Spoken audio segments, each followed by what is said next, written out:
Ben ritrovati in un nuovo appuntamento con Info FVG e ritorniamo a seguire notizie, aggiornamenti ed eventi dalla regione Friuli Venezia Giulia. Partiamo subito da Trieste perché è stato svelato il programma di iniziative che nei prossimi mesi metteranno Miramare al centro delle attività culturali proprio dell'intero Friuli Venezia Giulia. Tra grandi incontri, nuovi eventi, restauri, mostre e soprattutto importanti opere in diverse aree ed edifici del parco storico, il 2024 si preannuncia veramente ricco di iniziative per Miramare, che durante lo scorso anno ha battuto il record di accessi al parco, dove è stato registrato un numero di visitatori che ha superato anche le maggiori cifre del periodo pre-pandemico. Ma andiamo subito a parlarne insieme al direttore del museo, Andreina Contessa, in questo servizio. Abbiamo presentato oggi il programma per il 2024 del Castello di Miramare e del suo parco, partendo dal 2023, che è stato un anno veramente positivo in quanto abbiamo avuto tantissimi visitatori, abbiamo oltrepassato il 1 milione di visitatori nel parco. Quest'anno ci sono adesso in corso il progetto di restauro delle serre antiche, che sono uno degli edifici più belli e antichi del parco, e della cappella di San Canciano con i suoi ruderi.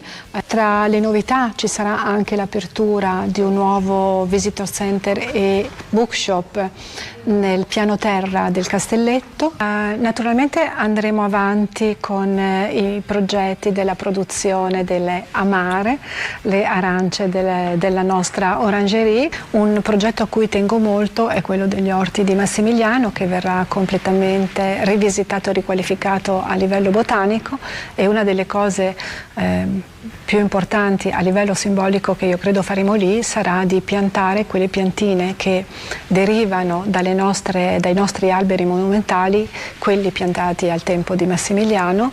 Per quanto riguarda le mostre, resterà aperta fino al 15 giugno la mostra Cosmos, che è una mostra molto complessa, molto bella, che lascia entusiasti tutti quelli che la visitano e che vi invito a visitare.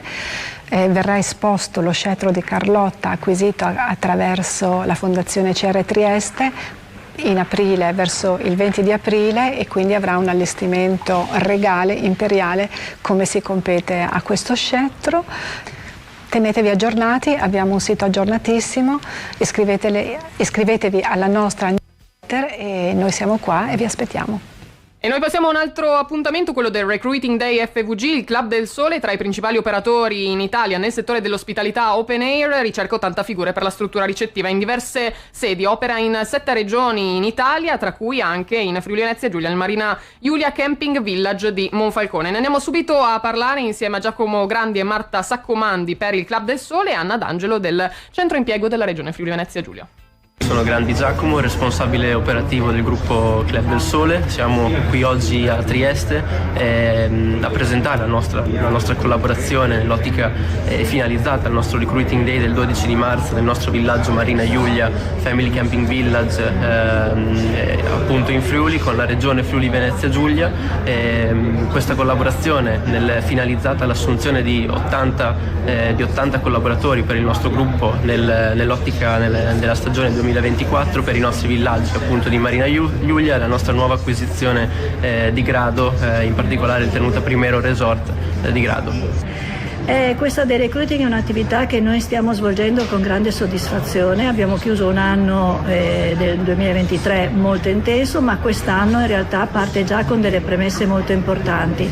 Nel primo semestre sicuramente abbiamo già in previsione 17 recruiting day che verranno organizzati con tante aziende suddivise su tutto il territorio regionale, perché noi spaziamo su tutto il territorio regionale, coinvolgendo per questo anche tutti i centri per l'impiego sul territorio, che sono l'elemento più vicino alle persone, perché poi possano acquisire tutte le informazioni necessarie per queste candidature e per cercare lavoro. Quindi in questo caso la Regione, oltre a questi Recruiting Day, organizza anche dei corsi coprogettati dove insieme all'azienda si costruiscono i contenuti, si individuano le persone che poi parteciperanno a questi corsi e poi si avvia il percorso, che molto spesso porta a circa l'80% di assunzione, quindi di risultato finale sicuramente molto buono.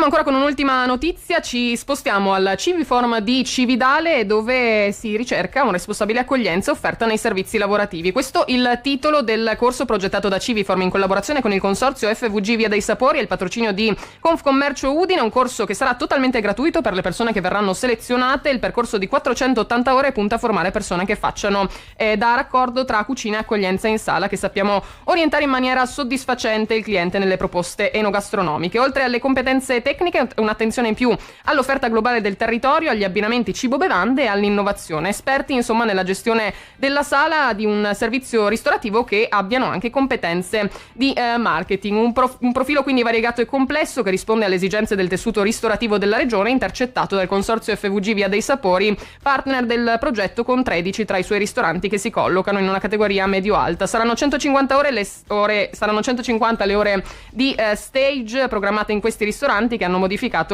manifestato la necessità di figure di questo tipo. Per saperne di più c'è anche il sito di civiform.it dove potete scoprire di più sul corso e naturalmente vedere tutte le anche conoscenze richieste per la partecipazione. Andate a scoprire di più e intanto per il nostro appuntamento con Info FVG è tutto, ci risentiamo tra poco ancora.